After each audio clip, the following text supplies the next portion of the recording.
Hello everyone, welcome to a class of book keeping. Topic issue of shares है। Illustration 15 करना है आपके text book का। Previous video I button में check करें, डिस्क्रिप्शन में लिंक है, सारे टॉपिक ही मिल जाएंगे। तो begin with 15। So in illustration 15 question lengthy है, इंपॉर्टेंट पार्ट है। Pass journal entry to record the forfeiture and reissue. आपको सिर्फ फोरफीचर और रीइश्यू की एंट्री पास करनी है बच्चों। क्वेश्चन पढ़ लेते हैं। पहला, सब्सक्राइब कैपिटल पराग लिमिटेड। हेडिंग हमेशा पहले लिख लिया करें बच्चों, generating the books of Parag limited.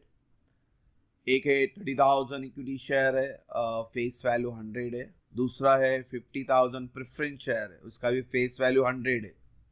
On both of this share 80 पर शेयर वेर कॉल्ड अप। ये इंपॉर्टेंट पार्ट है, इसलिए बच्चों इसको अंडरलाइन किया मैंने।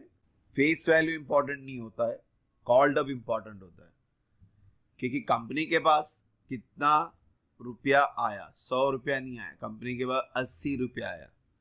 तो अब यहाँ पे जो कैलकुलेशन होगा वो सब 80 रुपये से होगा।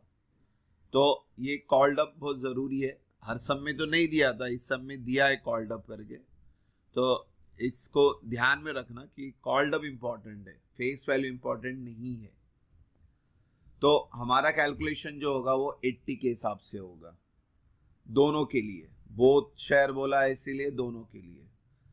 इक्विटी भी 100 है मगर 80 कंसीडर करेंगे। प्रेफरेंस शेयर का भी फेस वैल्यू 100 है मगर हम 80 कंसीडर करेंगे।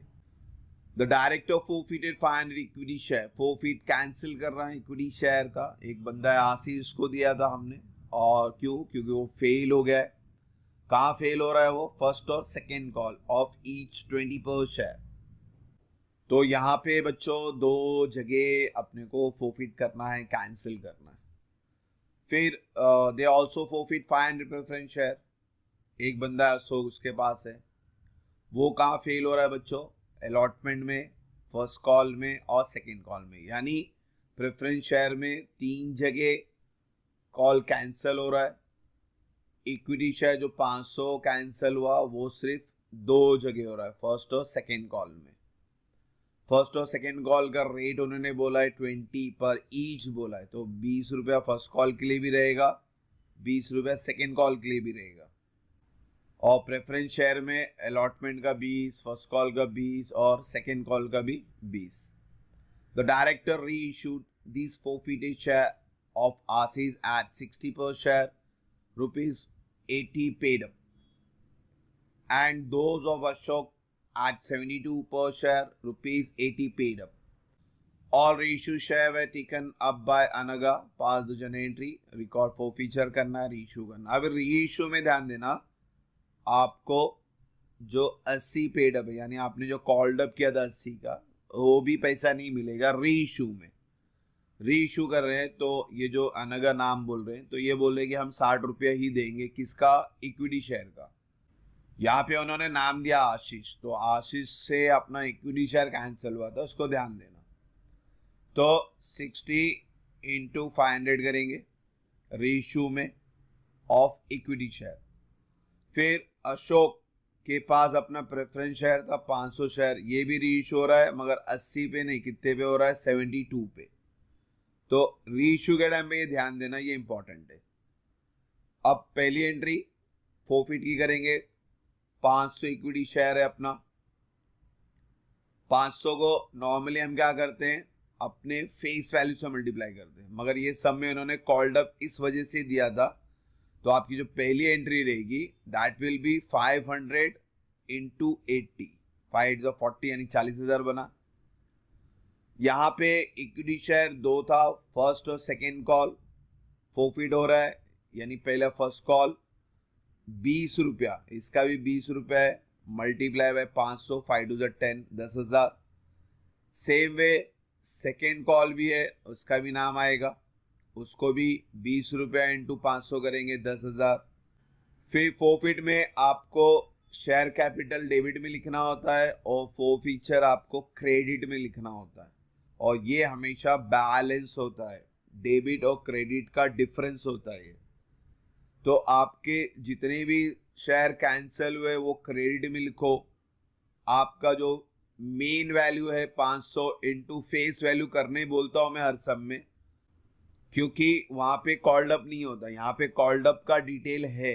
कॉल्ड अप यानी हमने 80 ही मांगा तो अपने पास 80 रुपया ही है, हमने तय किया था 100, बहुत अच्छी बात है, मगर पब्लिक से तो हमने 80 रुपया मांगा, तो हमारे सारे कैलकुलेशन 80 के हिसाब से होंगे। नरेशन भी लिखे, being forfeiture of share for non payment, क्योंकि ये दो बंदों ने पेमेंट नहीं किया इसलिए अपन क्या कर रहे हैं, इसको फोरफीचर कर रहे हैं। सेम वे प्रेफरेंस शेयर में भी एंट्री आएंगी। अब प्रेफरेंस शेयर में 3 है, अलॉटमेंट है, फर्स्ट कॉल है, सेकंड कॉल है, तो ये एंट्री सेम ही रहेगी। तो शेयर कैपिटल की जगह प्रेफरेंस शेयर कैपिटल लिखेंगे और प्रेफरेंस शेयर फोरफीचर लिखेंगे। डेबिट और क्रेडिट तो सेम ही रहेगा, मगर यहाँ पे इक्विटी में 2 था तो 2 नाम लिखे, प्रेफरेंस शेयर में 3 है तो आपको 3 नाम लिखना है। तो पहला लिखते हैं प्रेफरेंस शेयर का 500 इंटू अगेन 80, तो प्रेफरेंस शेयर कैपिटल 40,000 ही आया। फिर अलॉटमेंट का 20 रुपया, किससे मल्टीप्लाई करेंगे, 500 से, 5 टू 10 यानी 10,000। फिर फर्स्ट कॉल को भी 10,000 क्योंकि 20 का ही भाव है, और सेकेंड कॉल को भी 20, तो इसका भी अमाउंट हो गया 10,000। वापिस से फोरफीचर क्या बोला मैंने, बैलेंस रहेगा, तो 40 माइनस 30, तो बैलेंस कितना है बच्चों, 10,000। इसके लिए भी नरेशन सेम रहेगा। अब ये दोनों को आपको रीइश्यू करना है। भाव याद रखें, इक्विटी का भाव 60 है, प्रेफरेंस शेयर का भाव 72 है। रीइश्यू पैसा आ रहा है, बैंक अकाउंट डेबिट, तो 60 रुपया पर शेयर। कितना शेयर इश्यू हुआ, 500, तो 5 6 30 यानी 30,000 बना bank account debit. Share forfeiture इसमें डेबिट होता है रीइश्यू में, वो भी ये अगेन बैलेंस रहेगा, तो इसके लिए हम लोग अमाउंट नहीं लिखेंगे। और क्या रीइश्यू कर रहे हैं अपन, ये इक्विटी कैपिटल, हमेशा याद रखो ये वाला फिगर यहाँ लिख देने का। हाँ, कभी कभी बच्चों इस पे भी ध्यान देना कि ये 80 पेड अप वाला ही सेम फिगर है, तो कभी कभी ये पेड अप वाले को भी कम कर देगा, तो ये 40,000 भी चेंज हो सकता है। नेक्स्ट सब में इंशाल्लाह करेंगे, ये 80 को चेंज करेंगे, तो ये 40,000 एज इट इज नहीं आएगा, फिर जो फिगर दिया रहेगा उससे मल्टीप्लाई करेंगे। फिलहाल ये सब में तो नहीं है हेडेक, इंशाल्लाह नेक्स्ट सब में वो करेंगे। तो एनीहाउ डेबिट और क्रेडिट माइनस करें तो डिफरेंस कितने का है बच्चों, 10,000 का। सेम है प्रेफरेंस शेयर है, उसको रीइश्यू कितने पे करें, 72 इंटू 500, तो कितना आया, 36,000 आया। अगेन फोरफीचर बैलेंस रहेगा। अगेन यहाँ पे भी देखो वर्ड दिया 80, ये बार बार बोल रहा हूं मैं, कॉल्ड अप 80 है या फेस वैल्यू जो भी है, तो रीइश्यू के टाइम पे ये फिगर भी सेम होना चाहिए। अगर ये चेंज होता है तो ये जो फिगर हम एज इट इज लिखते हैं इसको नहीं लिख पाएंगे।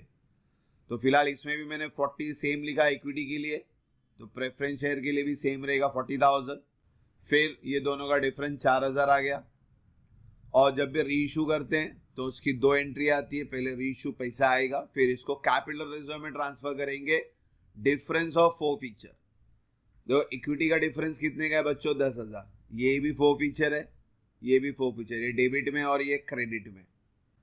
सेम वे प्रेफरेंस शेयर का 10,000 यहाँ क्रेडिट है, 4,000 यहाँ डेबिट है, तो यहाँ पे डिफरेंस 6,000 का आया, यहाँ पे डिफरेंस 10,000 का है। ये कहाँ पे जाएगा हमारा, कैपिटल रिजर्व में।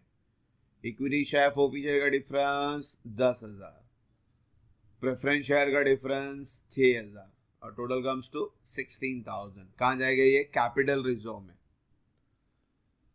तो ये बारीक चीज है, इसको ध्यान देना एंड में रीइश्यू के टाइम पे, ध्यान से समझो कि रीइश्यू करते टाइम कितने में रीइश्यू कर रहे हैं, और पूरा जो फिगर है इनिशियल फिगर को ले कंसीडर कर रहे हैं कि नहीं कर रहे हैं।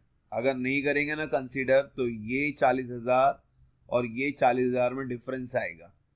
तो नेक्स्ट वीडियो जरूर देखना, इंशाल्लाह उसमें करेंगे। Thank you so much for watching the video. God bless you.